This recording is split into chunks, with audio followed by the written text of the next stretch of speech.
Hi,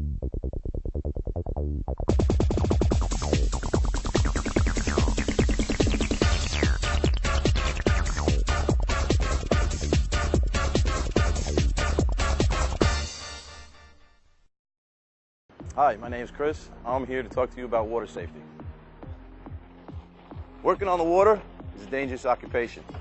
We're here to show you some life-saving techniques that maybe one day will save you. Mayday, mayday, mayday. We have a man in the water off the Charlie barge in the northeast quadrant. Charlie barge, northeast quadrant. Over. Yeah, tugboat calling. This is Life Support 1. We copy that message. We're responding from the Tarrytown Lighthouse. ETA is approximately 2 to 3 minutes. When we get a call on radio of a person in the water, our response is going to be with our Marine 1. We will come upon the individual in the water, visually see where he is. In the water! 2 o'clock! In the water! The captain will come up alongside. Help! Help! And one of the rescue divers or rescue swimmers will grab one of the rope bags, a 50-foot nylon rope, put into a nylon bag. What that basically does is give you an extra 50 feet of length to reach out to the individual in the water. Grab the bag and wrap your hand around it. Grab the rope bag, throw it upwind or up current, and let the rope bag flow back to the individual. Once he grabs hold of it, you set yourself on the boat squarely and pull him in nice and slow, hand over hand, until the individual's on the side of the boat, and then we'll bring him in. Put it on your hand, loosen the top, take about 3 feet out of the bag. It's a nylon bag, so when you throw it, the actual weight of the rope will take it to the victim. Our crew is all EMTs, so we will give him a quick medical checkout to make sure that he's not injured in any way. And then we'll notify shore and tell them what we have, and we'll bring him home. Security, security, Life Support 1. We removed the victim from the water. We're en route to the Tarrytown Marina. ETA, approximately 5 minutes. Over.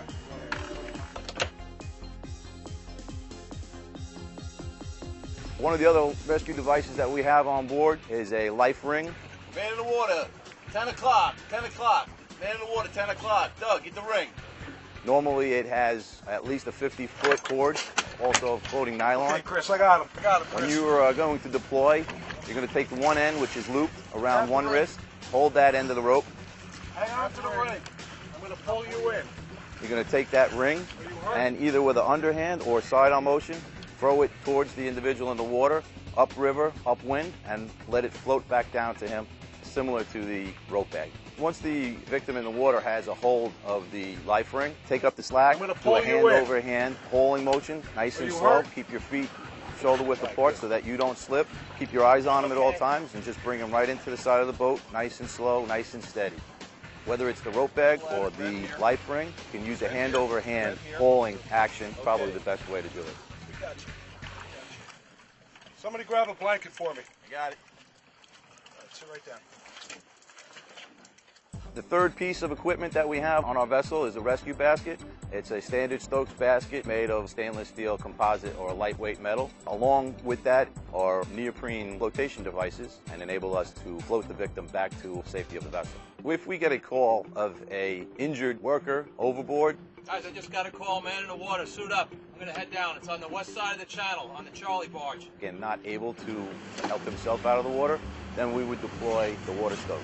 And along with the water Stokes, we need to deploy rescue swimmers as well. Our first rescue diver that we're going to deploy into the water is going to evaluate the situation and the patient as he's swimming up to him. All right, Cap, I'm ready to go when you are. The first rescue swimmer will bring with him a flotation device, usually a life ring. Pull it out when you see him. I got him right here, Cap. Where we at? My leg's all messed up. My leg's all messed up. And at that point, when he gets to the victim, we do a quick medical or basic BLS scenario in the water. Then the Stokes basket will come along. Once we deploy the Stokes basket into the water, we'll have one of the crew members hold on to it via a webbing. This is so that the basket doesn't float away from us. And then the second diver will come in and put the victim into the Stokes basket, secure him with straps, and then we'll secure the straps to the davit, which is a hauling device, which will get him up onto the boat. The way that the Stokes basket is lifted out of the water, it's 4 contact points on the Stokes basket connected to a center ring. That center ring is connected to a pulley system, which is connected to the davit on the boat. Nice and smooth, nice and steady. We don't want to jerk the individual around. Once we get the individual into the Stokes basket and then on board the boat, we will address all of his medical conditions as best we can, and then we will rapidly extricate and get the individual to shore to an awaiting ambulance. Patient secure? Patient secure. All right, I'm bringing him in. Let him know. Conscious and alert. Let him know on shore. All this time, while rescue operations are going on, the captain of the boat will be in charge of radio communications, and he will always be in communications with shore and the 911 systems as our operations are in progress. It's reflex and training. That's what it's all about. The Hudson River is an estuary in that it's connected to the Atlantic Ocean. Current travels both north and south. Twice in 24 hours, the current will completely reverse. There's only a period of about 1/2 hour at each tide change that someone could actually overcome the current. 75% of the time, the current is traveling faster north or south than a swimmer would be able to swim against.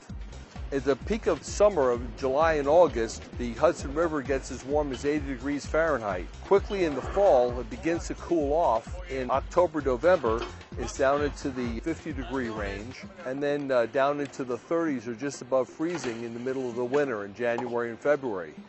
The time available for someone in the water during those extreme winter months is only about 10 minutes before they would become hypothermic to the point where they're disabled. During high current situations of up to 2 knots, it only takes a few minutes before the victim is completely out of sight of the barge that he may have fallen off of, and you rely totally on rescue vessels in order to be able to pick up this person. That's secure.